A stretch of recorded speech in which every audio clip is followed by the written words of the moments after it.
Welcome everyone, this is your host Abraham L. Jaguar, a professional game master. First of all, this channel is proudly sponsored by pt2 Studios, the publishers and developers of Dames of Asstoria, a tabletop role-playing game where you play as monster girls experiencing high adventure in a world that doesn't fully accept them. They have recently released Daughters of Lamb. This is a pay what you want tabletop RPG where you get to play as cybernetic nuns with guns, looking for the missing pieces of their AI god. You will find it in their website. The link will be in the description and in the pinned comment. This channel is also proudly sponsored by the Red Room Publishing. Please check out their store for exclusive tabletop RPG products. And check out their MicroRed category of games. They are ready to play RPGs with their settings and a streamlined version of the Red system, so perfect for pick up and play. You will find it in the description and in the pinned comment as well. Now, a moment please while I maximize. Mm, there we go. So today, I wanted to share my thoughts on the recent KULT Divinity Lost actual play. If you haven't seen it, please check out the link in the description of this video. You will find the playlist to all of the parts so far. Only two of them so far. And of course, this video is going to contain spoilers, potential, not too heavy spoilers, but still some material that I would consider um, to give away some of the surprises. I'm going to set up a bit of context because it's going to further facilitate the understanding of what I am about to communicate concerning the sanity battlefield. In your standard, let's say, typical fantasy tabletop RPG session, you're going to be doing many things. Your typical Dungeons and Dragons situation. You're going to be exploring, communicating with non player characters, but there's also going to be battle, usually. Not always, surprisingly enough, sometimes you can actually play an entire session of Dungeons and Dragons without combat. It is possible, but due to the nature of the game, it is uncommon. But when battle starts, you have a battlefield, and usually the meatiest characters, the fighter, the barbarian, the paladin, sometimes the ranger, sometimes depends on the edition, right? They usually are at the front line, taking most of the damage, taking the greater risks when it comes to melee because they have that capacity to absorb damage or at the very least be a bit more effective or efficient at avoiding damage and not taking too much damage due to their armor, sometimes some of their feats, some of the magical items that they usually carry. Fighters, they love magical armor and shields. And so, suffice to say, they are there to serve as sponges, damage sponges. But this changes dramatically in tabletop role playing games where sanity is at the forefront, where you have a system of sanity or stability points in the case of KULT, and the characters can actually end up losing their minds due to all of the incredible life threatening horrors or sanity shattering events that they witness. And so many of the characters, the ones that are a bit more familiar with the supernatural, the uncanny, the otherworldly, they are at the forefront, they are at the front line, taking on the sanity hits, the sanity blows. In the case of Jut and Mark,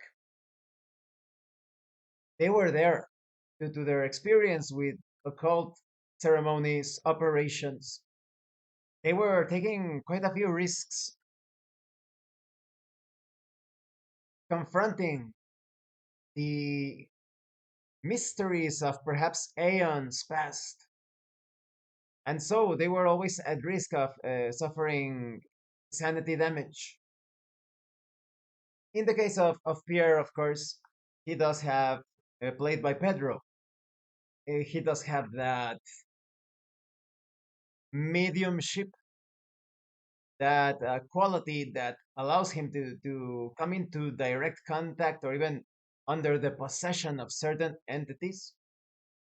So he's also at that risk. But suffice to say, those three characters, because of their backgrounds, their skill set, they are ready to take that gamble. They are ready to face off against most of the mysteries because they know that, at least compared to Klaus, played by Miguel, and Marlene, played by Sylvia, they have a better chance of not only understanding but perhaps avoiding taking too much sanity damage. In the case of Klaus and Marlene, they are a bit more, they feel a lot more, I would say, like thieves or rogues. You saw Marlene opening the locks due to her personal history in the shadier parts of the city. And in the case of Miguel playing as Klaus, he was mostly focused due to his background on dealing with moles, being a bit of a burglar, a tracer. He was focused on pinpointing more mundane clues. His characters, sometimes because of his position and the rooms he was moving through, he did obtain those passive checks where he is not exactly actively looking for something, but due to his background, he is able sometimes to spot such things.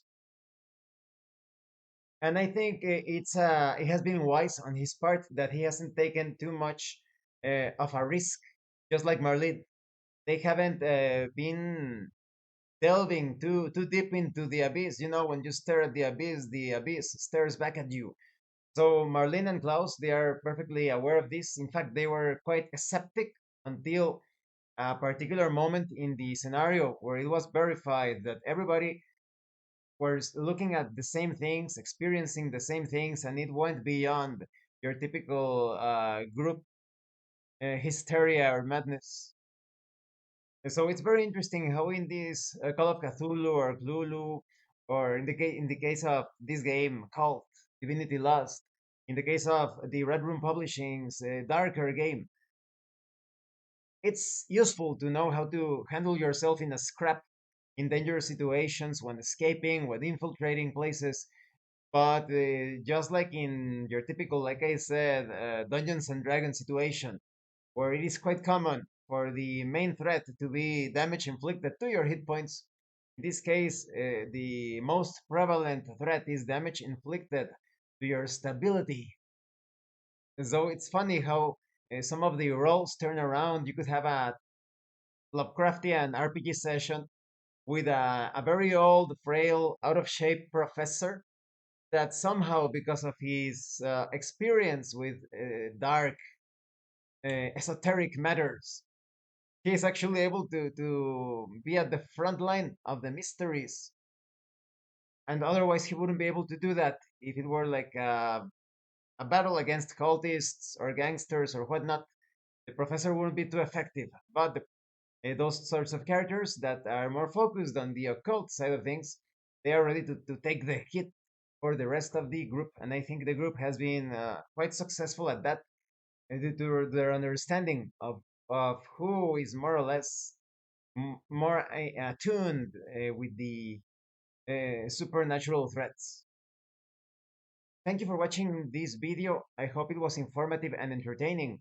Definitely check out our ongoing campaign of Cult Divinity Lost, the Black Madonna. And thank you so much to those of you that are going the extra mile to support the channel. If anyone else wishes to further support the channel, consider joining as a member using the super thanks button. Like, subscribe, take a look at the information in the description and in the pinned comment. This has been your host, Abraham L. Jaguar, a professional game master. And remember, it is better to roleplay and fail in character than not to roleplay and fail as a player. Once again, thank you and see you later.